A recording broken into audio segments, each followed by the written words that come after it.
program called Haggerty.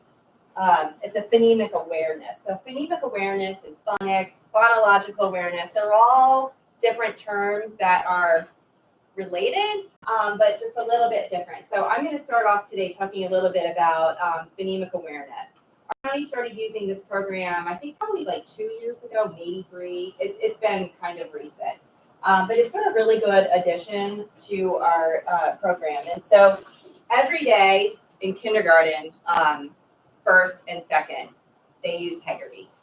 There is a program called Bridge the Gap, which goes along with this program, and that is for intervention for our upper grade children. So it's used as an intervention in 3rd, and it can be used in 4th and 5th grade if they need it.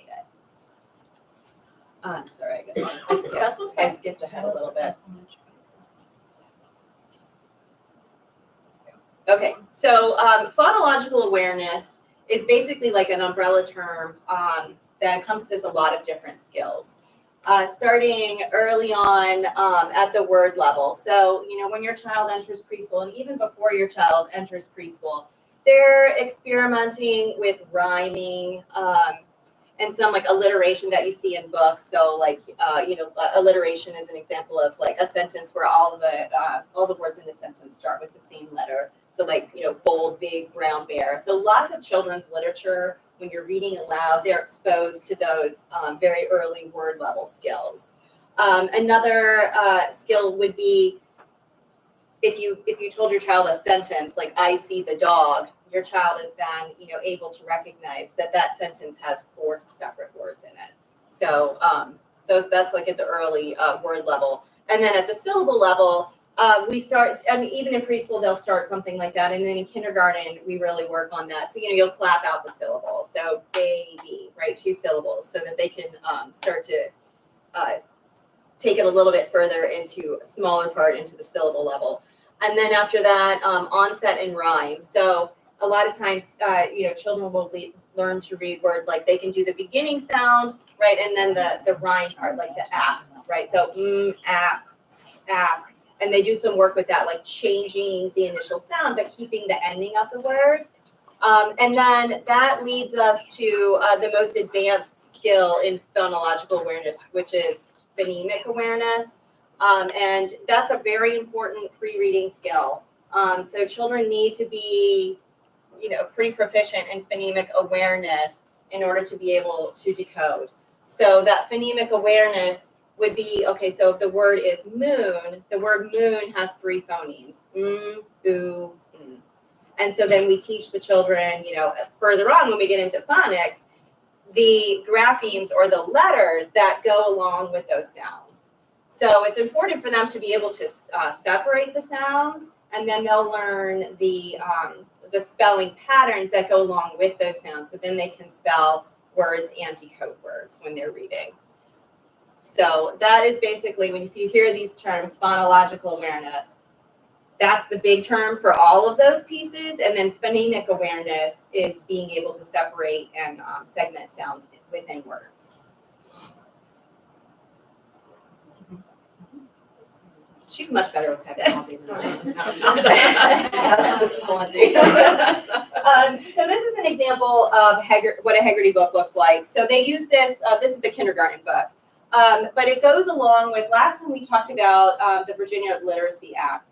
This goes along with the Virginia Literacy Act in that it's very explicit, systematic instruction. So it follows a sequence. So it goes in order. So on the very first, lesson, probably that first week of school, these lessons are quick, like 8 to 12 minutes tops. And sometimes they can even do it during transition time. So this piece does not take up a large chunk of your child's literacy instruction, but it's scripted. So it starts off. There's a 5-day plan, and it goes through all of those skills that I just talked about on the last slide.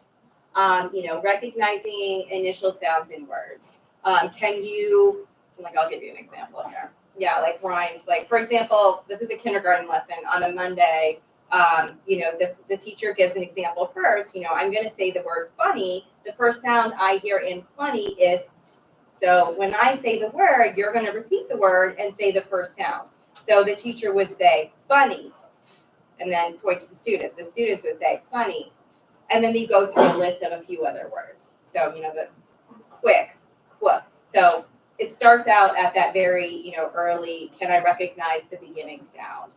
And then they work on breaking the word into syllables. So if the word is outside, and there's hand motions that go with it and everything that the kids learn, but outside, outside, right? So it's just a real quick activity, and kids enjoy it. It's very interactive, and then that sort of leads into their phonics lesson, which was the program. It's called UFly, and we're going to watch an example of that program. And Haggerty, too, just to add a little bit to that, it's all oral language development. It's hearing and language, so there's very little letter connection to it, and that's where the phonics comes into play with the UFly. So that's why it's really quick. So there's a lot of hand motions, like Saraceno was saying, that teach the kids so they can kind of start making images of where those letters are placed in the words. So there's lots of like touching your chin for the first sound, there's punching for the last sound. So you might see your kids kind of doing stuff like that at home, maybe the younger kids. And again, this is just K through 2. And then there's the Bridge the Gap, I think Ms. Saraceno said, for the upper grades. So like if there are kids that need more help in that phonemic awareness, it's small group instruction. The upper grade teachers are welcome to use that program too to help. So there's a way to help those children. Because I know this is kind of new. Some of the 4th and 5th graders really didn't get a lot of this. Unfortunately, it wasn't in the school system at the time. So we do have access to that to help with those kids who need that time too. And it is, it's made for older children, so it's not babyish. It's not they're not thinking, well, I'm doing kindergarten stuff. It's made with higher level words and stuff, so they're not feeling, like this is babyish. Why am I doing this? If our older kids needed it, we would be aware at this point that there was some kind of introduction. Yeah. Right? Oh yeah. Yeah, you would be. And if anything, this is just like maybe a 5-minute warm up in their small group instruction anyway. It's just kind of that, getting them warmed up to hear the sounds. So this moves us to UFly, which we absolutely love. It is a huge hit in the county, our school. We've seen so much success with this in the primary grades. It's a fabulous program. We have wonderful teachers that teach us. One of our fabulous 1st grade teachers, we were allowed to record her. She thought that would be awesome. So we have a short little clip to show you how it looks in the classroom. So UFly it also goes along right with the VLA that we were talking about the last session. It's systematic, it's sequential. Teachers know to go boom, boom, boom, boom, boom, lesson to lesson. There's no guessing. They just move right through it. It's usually set up in a 2-day format. Some days teachers might do it in a 3-day because there's a passage that the kids read, and sometimes they want to take a full lesson time to read that passage. So it could be a 2-3-day session. Again, it's also, there's one manual for grades K through 2, so all the teachers have access to all of the lessons K through 2. 3rd grade, 4th grade, 5th grade can also use this as an intervention. So everybody can use this, but it is required in the K2 classrooms. What's neat about this is there's scope and sequence already laid out, but it's also highlighted for the K program, the 1st and the 2nd. So as a 1st and 2nd grade teacher, if you have children in your class that are struggling with certain sounds or certain features, you can go back and say, okay, this is how they taught it in kindergarten. This is how they taught it in 1st grade. So you have access to how they've already learned it. You can repeat that with them in a small group. So it's great, and it's fun, it's interactive. The kids really like it too, and in small group, it's really good too. So I'm going to go ahead and share the video. The first one's about 10 minutes. It's a day 1, and it's Mrs. Hotz in the 1st grade. We thought kind of right in the middle of the 3 grades, we picked 1st grade. Mrs. Hotz is phenomenal at how she teaches this. It's fast, and it is a fast-paced program. So the kids are in it. They have the routine down at this point. They know what's expected of them. So I will presentation mode for this tour. Oh, no. All right. Thank you.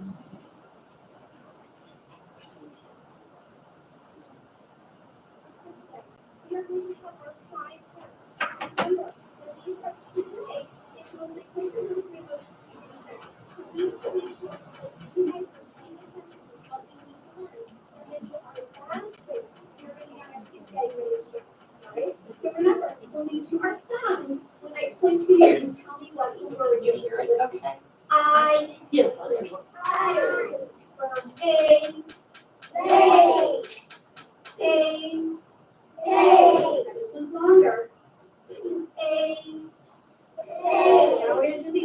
You guys are gonna say the word, we're gonna tap out the sounds, and you're gonna show me how many sounds you hear, ready? Say the word pace for me. Pace, let's tap it out. Pace. How many sounds? Now say the word brace for me. Brace. Ace. 4 sounds. Next one is going to be the word price. Say price for me. Price. Ice. Very good. Then the last one is a good one because it's actually somebody's name. It's Grace's name. So let's say Grace's name. Grace. Let's tap it out. Good. Ace. How many sounds are in Grace's name? Excellent. Give yourself a nice check for me. So guys, when we're getting ready to do our sounds, remember, some of our letters don't just have one sound. We have to say all of our sounds, right? And when we do our sounds, if you want to do our letters, you can too. Okay, ready? Everybody get ready looking? Here we go.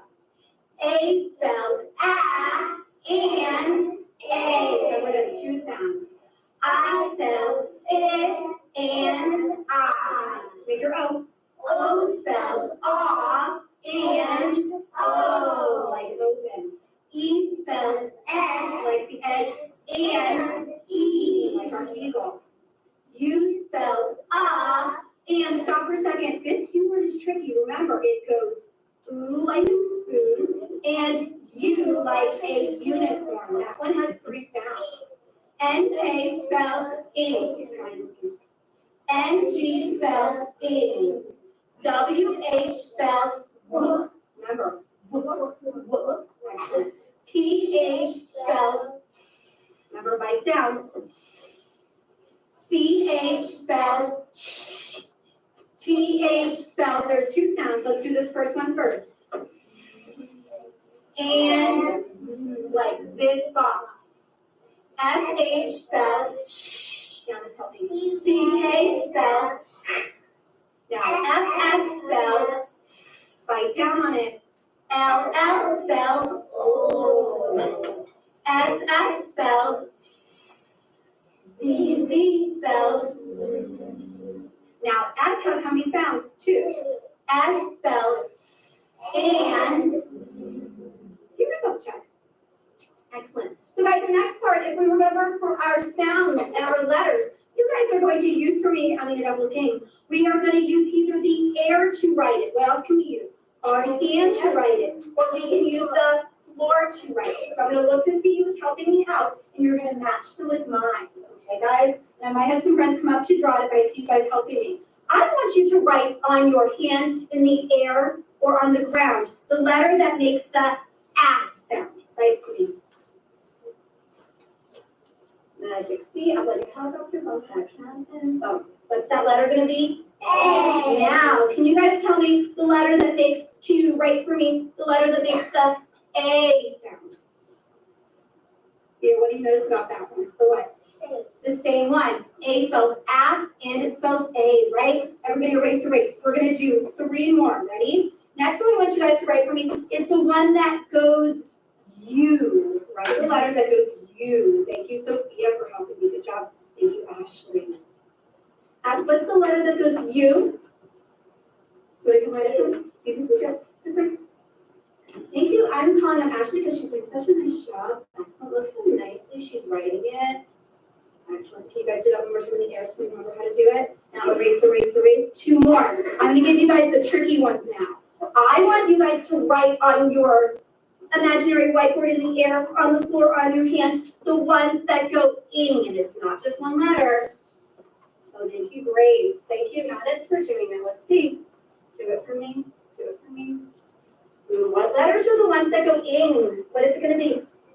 Oh, let's look at our NG. So everybody make sure you're doing it with me. Do it with me in the air. N. Now our G, it's it's one of our descending letters, right? Where I'm looking. Descending letters, it goes magic C, up like a helicopter, bump, down, back down, and turn. Remember, it's one of our descending letters. Erase. And our final one is going to be the letter or letters that go shh. Very good, Sophia. Thank you, Brenda. What's it going to be? Everybody tell me. S-A. Remember, H is a tall letter. It starts at the top. It goes back around. Excellent. Right now, I want everybody to erase everything for me so that we're ready to get started. Erase. Erase your hands. Erase the ground. We're good to go. All right, everybody give yourself a check for this. Now, friends, for this one, remember, This one is tricky for me, right? We have to make sure we're paying attention when we're doing our blending drill, right? So I'm gonna make it so I have our board ready to go. Now remember, when I do the word, you can say the word or you can listen to me and you're gonna show me what part of the word is going to change. If you don't know what the word means, who can remind me what do we do if we don't remember what the word means? We show like that and then I'll help you to know what the word means. Are we gonna shout out what does it mean? We just touch our brain, right? If you think you know what this word is going to be, give me a thumbs up. Well, let's do it together. Get your hands ready. This word's gonna be what's the word? Now look closely. What is gonna change? What changed? What's the word gonna be? Dune. What's the word? Dune. Oh, remember? Thank you, Thea, for showing me. Remember our dune is when we're on the beach. It can show where it is. It's on the beach. Here comes our next one. Look closely to see what I'm changing. Look closely to see what I'm changing. What's changing? The end. What's the word going to be? Dude. What's the word? Dude. We talked about like on a dude ranch. It's where people go to ride on horses. Look closely. What's changed now? The end. Now what's the word going to be? Done. I'll tell you what a dud is. Like if you have a firecracker and you're throwing it, like you know those little firecrackers that you can throw and they make a sound? When it's a dud, that means that you can't hear anything. It just doesn't work. That's what a dud means. We're going to do two more. This is my next one. Show me what has changed. Beginning, what's the word going to be? Mud. What's the word? Mud. We know what mud is. Here's the next one. Well, now the middle has changed. Let's say it. Mad. Mad. Show me our mad face. That's a good mad face. Excellent. Oh, look what's changed. That end is the E. Let's try it. Aid. What's the word? Made. Last one. Now this one is tricky. It still has this A, so listen to me. It goes A. What's the word? Main. This one's tricky. Main is, there could be main that mean different things. This main is going to be like on a lion mane. So those of you know what a lion mane is. All right, my friends, let's see. We did a great job for this right now. Let's give ourselves a check. We've been learning about our silent E. Now, E has a lot of different sounds, different words, right? It can mean a magic E, a super E. It has lots of different names, but it all does the same thing. It all makes that long vowel say its name. But guys, today I have a letter, and we know this letter is the letter C, my turn to teach. And it makes the sound. Can you say that for me? C makes a sound. But I've been teaching some of you guys already that sometimes when C is then followed by the E, it doesn't go, it goes like a sign. Don't say it yet. So when that C is followed by the magic E, it's only when it's followed by the magic E. It doesn't go, it goes, this is the sign for sun, like a sun.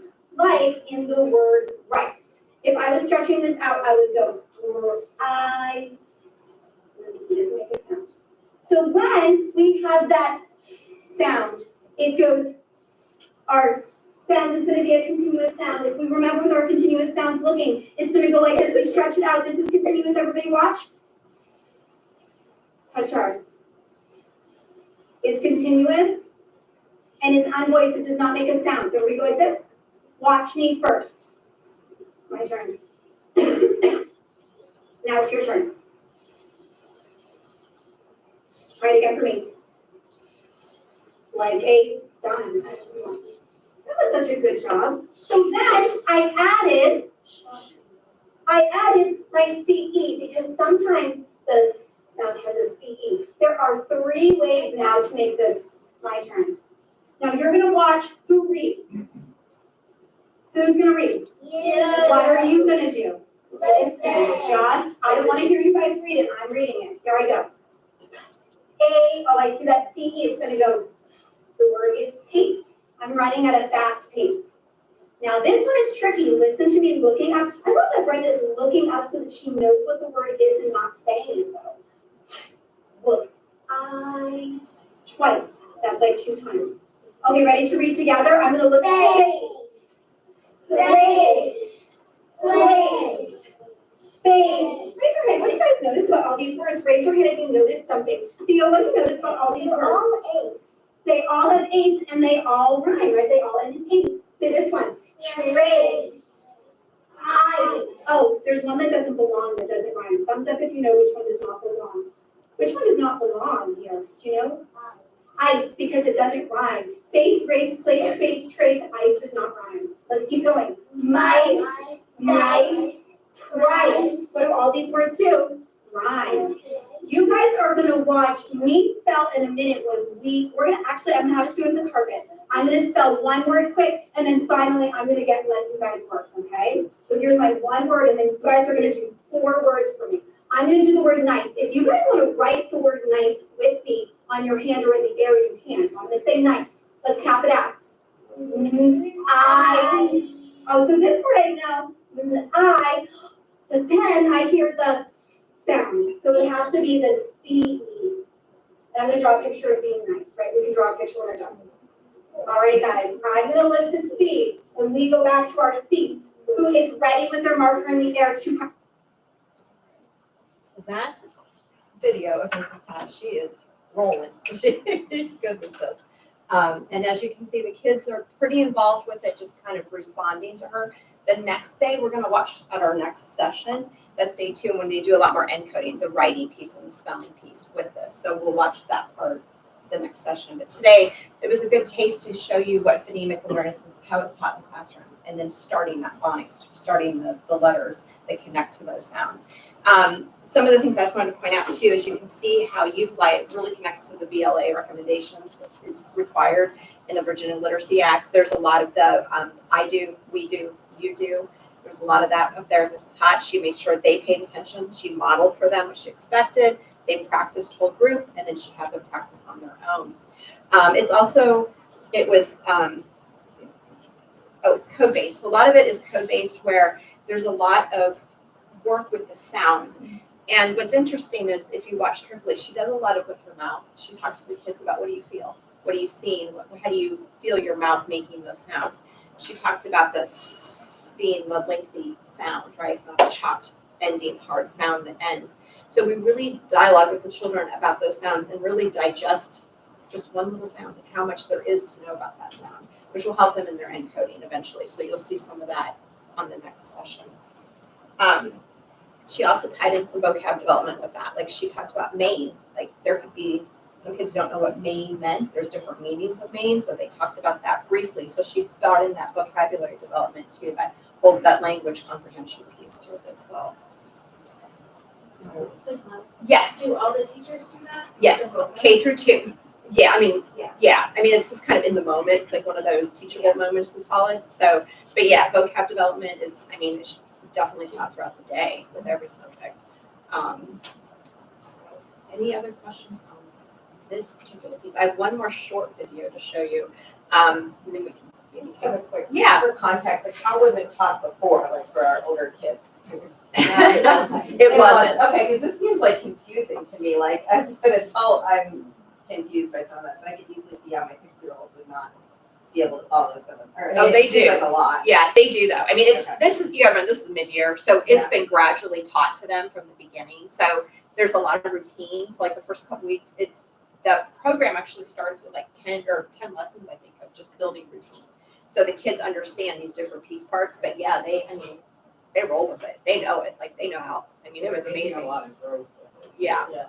So they've been doing this. Because before we got UFly, so if you have students in the upper grades, they were taught, and we still use the program called Word Study in the upper grades. So that was the phonics piece, but in the lower grades, they really just need that more explicit instruction, and everyone needs the same sequence. Where like with Word Study, in the younger grades, when we were using it in the younger grades, we would give it a spelling assessment at the beginning of the year, and we would see what is missing from their spelling, and then we would place the children into groups, and they would get what they need based on that. But there was not enough time in the day to deliver explicit instruction, and not everyone was getting the same instruction. So this is much better in the lower grades. So if you have upper grade students, they're not doing this, they're doing word studies. So these kids won't have word study as they advance? They will in the They upper will. grades. Once they get to Okay. third grade, the program becomes word study. So this is just K through 2. Thank you.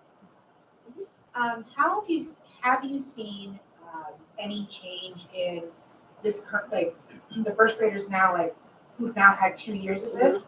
Have you seen a change in the type of books that they're gravitating to versus kind of our older kids at all? Because I've noticed a change, and I can't tell whether it's just like individual based, like my first grader just likes this type better than but I've noticed a very different level of reading that he's gravitating to that my fourth grader didn't gravitate to. Could be a number of things. I mean, honestly, this is a great program because it's teaching the kids how to decode. Like in the past, the strategy was look at the first letter, look at the picture. Yeah. Make a guess. That doesn't help them. It's just not helping them. So at least now the kids are learning, like, we teach them to look at the first letter, look at the second letter, look at the third, like look through the whole word, and that's helping kids. So that might be helpful to your child, make they're able to read differently because of that strategy now. That's exactly the difference that I'm seeing, is that in first grade with my fourth grader, they always pick books with pictures. Yeah. That she was decoding with the picture Yeah. and everything, and that's led us to graphic novels, and so now we're Yes. trying to get her off of that and into chapter books, and he's gone straight to just, not like chapter books, but like books with more words. Yeah, I think that's a big change, honestly, because we're teaching, because, the shift happens in that third, fourth grade academics where, they don't have a lot of picture support, and it's, and the vocabulary is so difficult. You've got multisyllabic words and words that mean different things, so they really need to know how to decode the word. And along with what Saracena was saying, in the upper grades with the word study, they teach a lot of morphology. So like their phonics is looking at word parts, and we'll get into some of this at our next session too. But learning like Latin roots, Greek words, roots, like looking at how words are formed and how those meanings affect the meaning of the word and how it changes the meanings of the word. So they really start looking at individual meaning of the words. So that kind of is where it shifts into that development. Real quick, one of the things that my son certainly, while he's reading, he would do it. Yeah. Yeah. But how does this correspond with syllables and things? So I can certainly see that there can be some confusion once you look at, well, how many syllables is this for that? Because they're thinking, pace. Right, and there's different hand motions for that, and like back with the Haggerty, they teach that, and I think with syllables, they clap them. And then there's also like, there's different movements, so like we teach the kids like to clap, and then there's the chopping for sounds, this is kind of how we use it, we chop it, they can tap it. There's also some teachers do the arm. And sometimes something that works well for syllables is, there's basically a syllable for every vowel, and every time we make a vowel sound, our jaw moves down. So you could have your child put their hand under their jaw and say the word, and every time their jaw touches their hand, it's a syllable pretty much. Is this essentially going to replace some kind of syllable? No, it won't, because in the upper grades, they'll do a lot of syllable, a lot of syllable work with, like vocabulary. And I guess you haven't seen yet this transition from using this system. Not as So much if there is yet. gonna be confusion. Yeah, well, probably, I don't think there will be. I don't think so. No, because you gotta think too, in the primary, a lot of their words are single syllable words at this point, maybe compound words. Like, so they do touch a lot on compound words in the U-Fly. So a lot of these kids aren't ready for those multisyllabic words yet until about maybe second, third grade. And then their teacher would move into that with those kids. And in first grade, it is definitely still a skill to separate the phonemes, like, like moose, oops. But that's more really like a first grade skill. So in second grade, when they're doing Haggerty, it doesn't really focus on that anymore. So it's, it moves along with them. So they do that in kindergarten and they do that in first grade. But as the program moves along, that skill drops out and another more advanced skill gets brought in. And they also teach with the multi-syllables, like, you can decode each of those chunks, each of those syllables too. So we really want to make sure they have that decoding down so they can, when they segment those syllables out, then they can segment those. And another really good thing I think about this program is that in the past, when we were just doing word study, you might have, if your child maybe needed some intervention and was having a hard time picking things up, they might kind of have just been stuck on like CVC words, right? Consonant vowel, just those short vowels. Where like now they're getting intervention on what and specifically what they need, but they're still being exposed to those higher level skills that they're going to encounter in books and that they're going to need to write. Where before they really weren't getting that exposure, and now they're getting that exposure. So it's not like a brand new thing to them when they see it in a book. Yes. So how does this play into like sight words, for instance? Oh, we're going to talk about that. Yeah. I knew that would come like things that, you know, you would help him like do sight words Yeah. at home. But now I find that words that I would have thought he would just read, he's starting to break them out instead of just, you know, just like reading them. So I feel like in some ways we're backtracking a little bit. I know what you're We'll talk saying. about Yeah, that. they do still try to sound out some of it, but we are going to talk about. They're called heart words now, but yes, I see kids do the same thing. I know what you're talking about because they, you know, it does need to eventually become just automatic, and they've really been ingrained to try to sound things out. So, but with more exposure, they're going to realize which words are, we call them heart words, and that you just have to know them. You know, you can decode some of it, but there's chunks that you have to know by heart, and those will become more automatic in time. Just for the hard words, my daughter told me that just yesterday she told me in other, she tried to sound it out like in other, the O sounds like you, so she would sound like there. Yeah. That's sight word. Yes, yeah. So the O would be considered. We would teach them that that's a heart part because it doesn't say ah or O. It says That's what I mean. And just to clarify too, like, so sight word, every word becomes a sight word eventually, right? Because once you've ingrained that word in your brain, it sticks there, it never goes away. Kids will never forget it.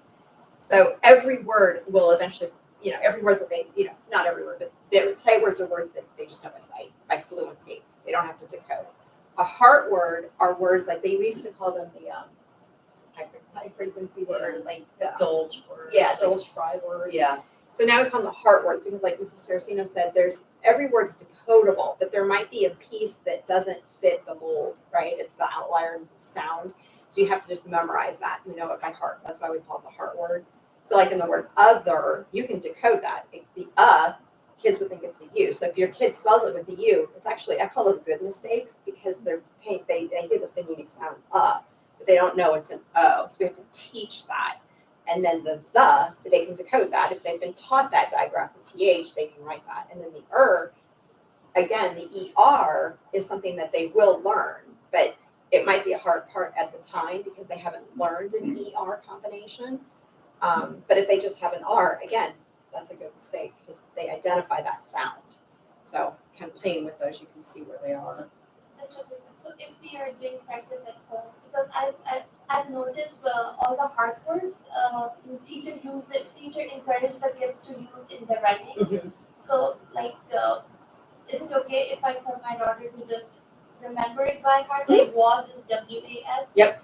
Just memorize it? Right, and the W is something that they can decode. The W is the us, right? But again, it depends on kind of where they've been taught. Like you could see in Mrs. Hotz's, sometimes the S makes a Z sound. So, but they may not have been taught that yet. But you can tell them that. You know, it's the is the hard part. It's the AS. So that's why but once they learn them, they learn them. It doesn't go away. I do have a short video for doing a heart word. If we have a few minutes, I'll show you. It's like 2 minutes.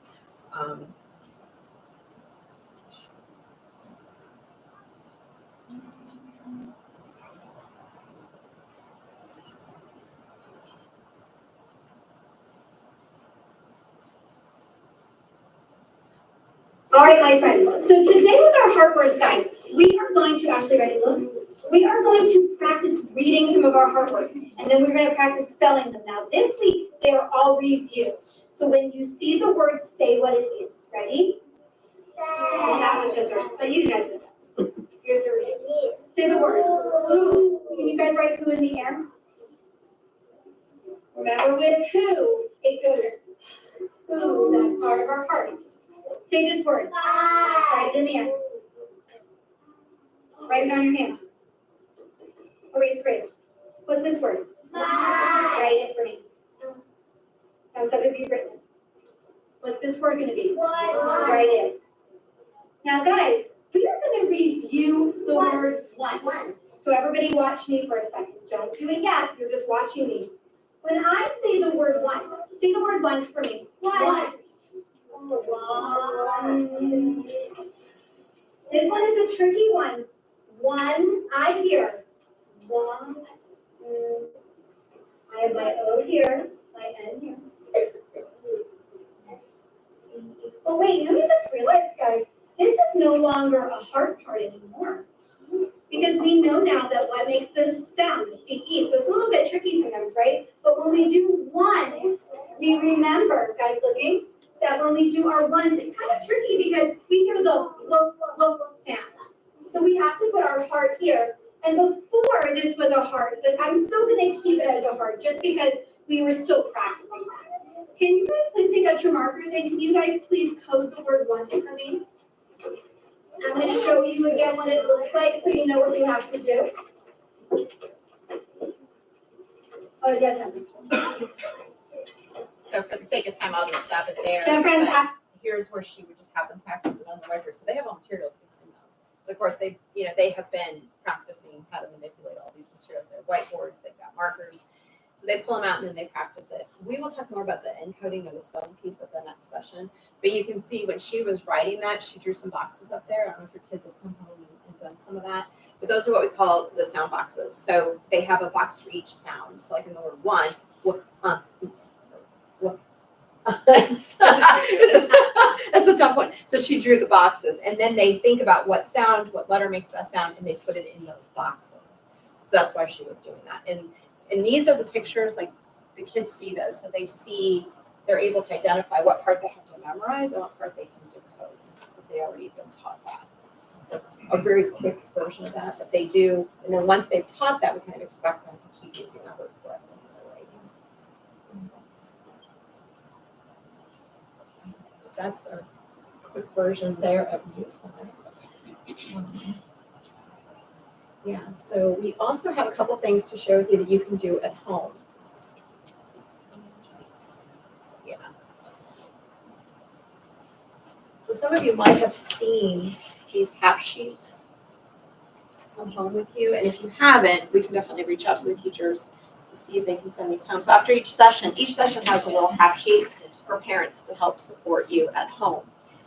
We're going to show you just really quickly some things you can do with this with your students when they come home, just to help them. It doesn't have to be a long, 30-minute, hour tutoring session, but just something you can work with them on. So as Ms. Saraceno is passing those out, you take a few minutes to look them over.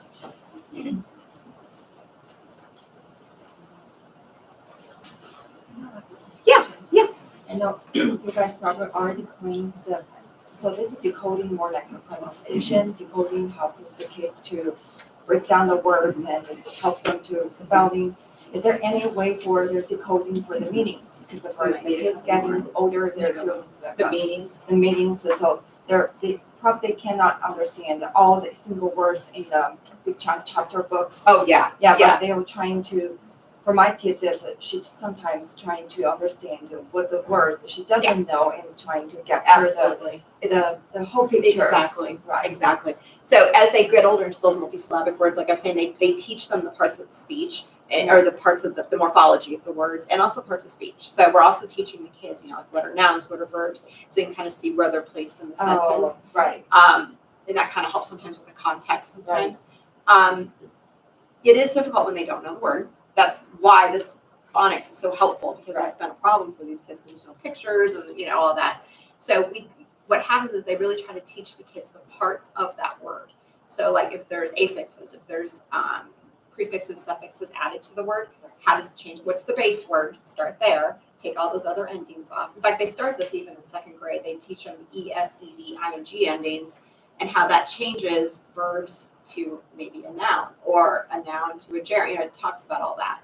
So we teach the kids those word parts can help them with the meaning. Right. And then they can maybe find a base word that they recognize and say, oh, if I add an LY, it's changing the meaning. So there's a lot of that goes on in the upper grades too. So this is also on the plans for help them to understand the meanings. Yeah. Yeah, so this kind of helps that it's kind of on that road. Right. It's all kind of stair steps. So thank you. Thank you. So on your half sheet, you're gonna see, this will be the focus lesson for the students that week. There might be 2 lessons for the week, so they're only 2-day lessons, so they may cover 2 different features. One quick thing we were thinking of with the new concept and sample words, when you have these words listed, like the words nice and race and lace, you can just stand in your kitchen while you're making dinner with your child and say, all right, I have a mystery word. I'm gonna tell you the sounds of that mystery word. Can you tell me what word I'm saying? And you can say, ooh, a, s. Hopefully they would say lace. You know, you can do that. Tell me a mystery word. You can say, ooh, a, s, place. Have them kind of listen to that. Or you could have them chop it up. Like I always ask them to chop it. You could say, can you tell me what sounds you hear in the word space? And hopefully they would say, space. Or you can say, how many sounds do you hear? What are those sounds? You can have them do that. One thing to just keep in mind is when you have those words like space or place, we call those blends. So now we're teaching the kids to separate those blends. Some programs don't want those separated, but we want them separated. They need to isolate those 2 sounds. So in space, it's the. If it's a digraph, like the THs, SH, CH, CK, WH, PH, those are 2 letters make 1 sound. We don't separate those. So like with the TH, it's done, and that actually has 2 sounds, but there's a voiced and an unvoiced, there's all these linguistics that go with it. But the is a the sound, it's not a t, right? So we want to make sure that they don't do that. Or if it's sh, it's one continuous sound. The CK is a continuous sound. So if you see those, it is just 1 sound. So you all know that. Then you have the regular or the irregular heart words at the bottom that they've learned that week. So you could have them practice spelling those. Just have them write them a few times, or have them talk to you, teach you. Why is that a heart word? How do you decode that? What is your tricks for that? And the word chains, these are really fun. Kids like these. You can do this at home on a whiteboard. If you have a piece of paper, you just have them write them. You have them write the word face. You're going to write the word. Say, okay, change 1 sound in face, and now write the word pace. So hopefully they would just know to change that first sound. So it's like a word ladder. So there's 1 letter that changes from word to word. And then you can have them read that list of words back to you. And then we have the chains. Mhm. If you have magnetic letters, we're going to show you something you can use to do. So if you have magnetic letters at home, another way that you could do word chains. So the script is on the paper here. So you would ask your student, right, can you make the word face? So, they would need to get the letters to make it. I'm just going to make it back here. So they would have the word face, and then you would tell your child, change the to a p. So then, hopefully they would take off the F, they would find their P, and then you would ask them to read that, that says pace. And then you can tell your child to change pace to lace. So it kind of goes back and forth between spelling and reading, right? So they spelled the word face, then you ask them to change, you could say change the F to a P, or you could say change the F to, it doesn't really matter. And then they have to read the new word. And then you're gonna go back to spelling again. So you have pace, make it say lace, then they would just, swap the beginning sound. And that's how you do that, just going back and forth between reading it and spelling. This is just another way to manipulate those letters rather than write them. It's just more of a tactile version of it. But you can do writing too. You don't have the magnetic letters. You can do it on your refrigerator at home if you have them on. I don't know if they have many magnetic refrigerators anymore. They don't seem to be that magnetic, but that works too. And then finally, there's sentences. You can have them practice reading the sentences back to you.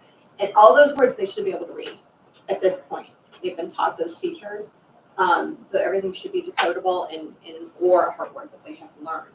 You can have them practice writing that too. You could read it to them, dictate it to them, and have them write the sentence. So there's a lot of stuff here you can practice and review with them at home. Make games out of it too. I know sometimes the teachers will use those roll and reads. You might have seen those come home. And they can roll the dice and practice reading the different words. You can make tic-tac-toe boards out of them. This is so good. I think my daughter put a lot of this word the chains Yes, back home, and she trying to change the different the letters in that to make up the different words. mm-hmm. Yeah. Good. So yeah, so when you see this come up, if you're not seeing this come home, we can definitely talk to the teachers, make sure these are coming home for you, because it is something that it's very helpful to bring it home, so you know where they are in their placement of their features.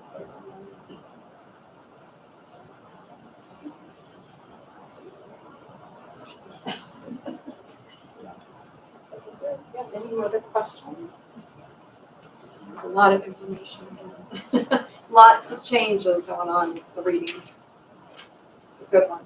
We've had a lot of excitement around here in the last year, just with all the new fly and the changes and the growth with the kids, and it should start trickling up through all the grades. And next week, or the next session, we'll continue with phonics and talk about more the spelling and the encoding piece of it, and talk to them about word study as well for the older grades, so you kind of see how it transitions into the word study. Yeah. How are you determining reading level? I'm still seeing it on the report cards, and I wonder, is it really coming from the math score? It comes from, well, for the lower grades, it's mostly the vowels test, that new vowels test that we were talking about before, the fluency and the discourse math. The report cards haven't really been updated, honestly. They are updating. They're them. updating Yeah. them now to kind of match with everything. It's been kind of a big transition for the county to get everything in place. So the teachers are using vowels. Now, we look at a lot of data. It's not just one specific test. And we look at how they're doing in the classroom and their work, how they're doing independently, how they're doing vowels, how they're doing math, kind of that. And we also have a fast bridge assessment we use. So we kind of look at all of that material, kind of see, kind of have to talk to the teacher more specifically. But the county is revamping that report card, so. My question is about the writing, how kindergartners are doing writing in the class, and how I can help her write. I mean, they're supposed to write the same words that they are learning in school. Like we should follow the same homework sheet for Yeah. writing, and Yeah, that would be the expectation. Those heart words, like if you collect these over the course of the weeks, you would see the development of the heart words. So you can see like what they should be held accountable for, what they should know at that point. how we can encourage more writing for kindergartner. I mean, We'll talk writing the next session. We're going to talk about that because there's a whole lot of that, the encoding piece of that. So we'll talk more about the writing for the next session. I just want to say that I think this is great, especially in my household. English is second language. Yes. So my older daughter didn't get this, and I could see my kindergarten that's joining next year. She's gonna do so much better.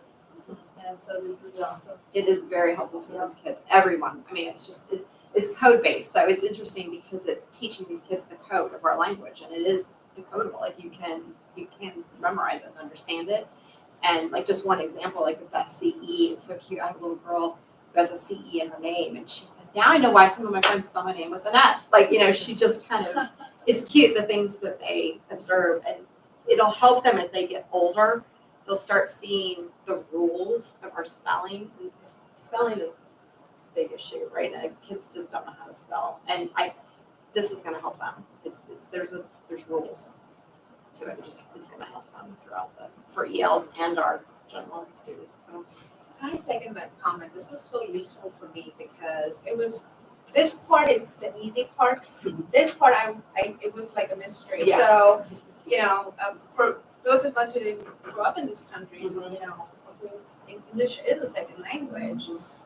This is really helpful, and I so appreciate this particular session, especially. Can't imagine all the training you guys have been going It's through. a lot. So I recognize and appreciate that, and thank you for taking the time to share this. It's been with good. us. I actually enjoy it. Yeah, I was like taking help from YouTube. I'm like, oh my god, help because I don't know any of these. Well, reach out to us. I mean, honestly, reach out to us. We can give you tips. I mean, it is a lot. It is a lot, especially if you're not, English native. Exactly. It's hard. It's So, completely new to me. and I'm the learning sounds and and the my son is combinations. learning. So Yeah. thank you so much for this. But yeah, please reach out to us. Send us an email. I have a question about, so my daughter is a little bit struggling with the sounds. So I feel like since I don't know the sounds myself, so and I don't have any like a any particular resource where I can learn the sounds myself, and as a teacher, sometimes I have to ask her, what's the sound of I, what's the sound of E? So is there anything that you can provide me? Because it's second quarter now and she is still not fully in the sounds. This is one question. And the other question, like, because English is a second language, so other friends are telling me that I didn't put her for the EL class, so she is kind of at disadvantage or something like that. So that's what, I mean, does all the second language kids get the EL class? Or I don't know how that works. No, so kindergartners, if you register your student, and the way that that works is, if you register your student and you select that you speak a different language at home, the EL office automatically screens kindergartners, and then from there it's determined whether or not they receive services. It used to be any student, but what they realized is that a lot of the students that may have a second language at home don't need the services at school.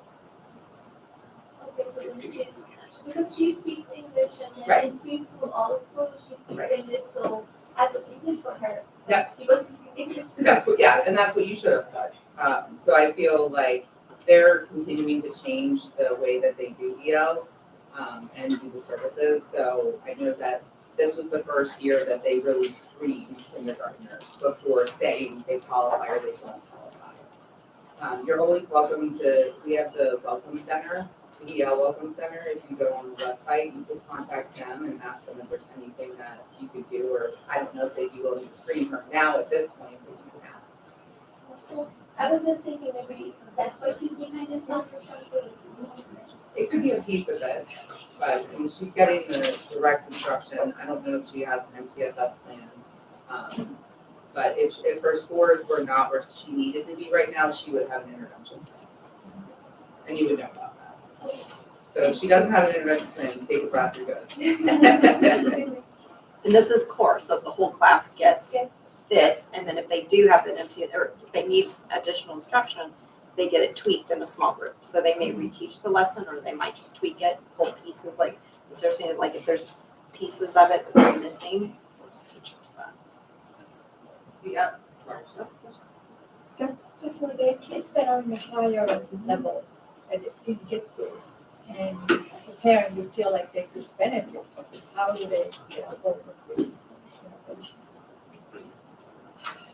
Well, if the teacher, I mean, you probably want to talk to the teacher to see, because the teacher can do a small group session if they feel like the child needs it. They do, when they do the word study, they should be kind of talking about the sounds too. It's not just isolated to primary grades. So they do want to help declare some of those words. They should be helping the children. And a lot of the upper grade teachers are getting the training as we've been getting too, as training. So they do know how to teach those sounds and implement that. But yeah, a small group, I mean, if they need it, really need it, we can do small group. The only other thing that I wanted to share is that if you have a student in 3-5 or a student who might next year be going into 3-5, right now our school board is reviewing HMH for 3 through 5. So that is the program that we adopted for K2 for next year. And it's on the new board to decide what program are we using for 3rd through 5th. So you should get some communication from the county. If I get anything prior to Sunday's newsletter, I will slide it in there as well.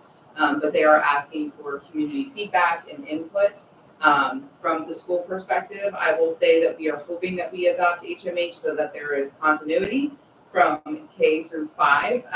But if you dive into that program and feel differently, I totally understand, but we are looking for feedback, and they are taking that feedback into consideration. If we don't go the route of HMH, then we will probably not, and this is me being transparent, we will probably not have a program for 3rd through 5th for next year, because essentially, if we don't continue with HMH, we're probably going to go through the whole textbook adoption cycle, just like we did with K2. We will have materials here at school being sent to us from the company if you want to stop in and review the actual materials. And then there's also access online to review the materials online. So especially if you have a kiddo that's going to be in 3rd through 5th next year, I highly recommend kind of looking into the materials and providing any feedback that you might have.